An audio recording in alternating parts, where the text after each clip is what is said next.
आज चाहिँ हामी ढुङ्गा बोकेको बारीमा अस्ति पानीले पहिरो गएर आमा र म चाहिँ ढुङ्गा बोकेको आप्पा चाहिँ फुटाउँदै हामीलाई बोकाउँदै आमा र म चाहिँ ओसारेको थियौँ ढुङ्गा। देख्नु हुँदैछ होला हाम्रो अलैँची पनि कति बेसी फलेको छ हैन, अलैँचीको बोटहरू कति बेसी छ।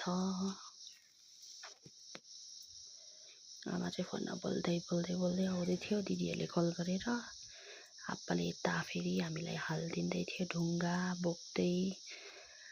अन्त फेरि आप्पामा हत्तु सबै हत्तु फुटाको बोकेको कति बेसी फुटाएको थियौँ ढुङ्गा। फेरि म आएँ, फेरि आप्पाले हालिदिन्छ ढुङ्गा, फेरि बोके साथीहरू हेर्नुहोस् न हाम्रो भिडियो मन परेमा लाइक शेयर कमेन्ट गरिदिनुहोस् होला। यस्तै छ जिन्दगी गाउँलेको।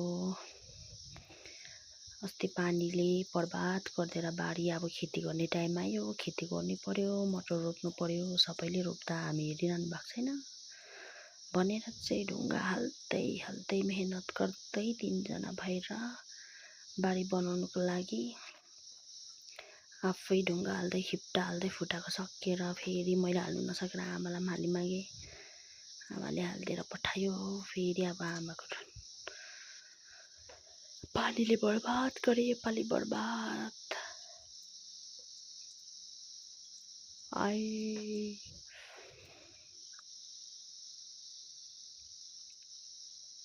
यस्तो डरलाग्दो भत्काइदिएको थिएँ हाम्रो बारी हो।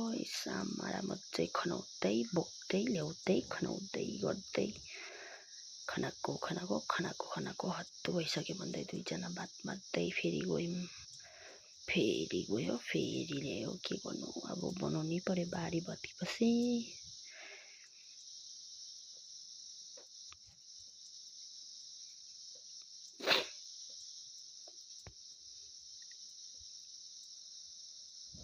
जिन्दगीको गोरेटोमा यसरी चल्दैछ जिन्दगी चाहिँ।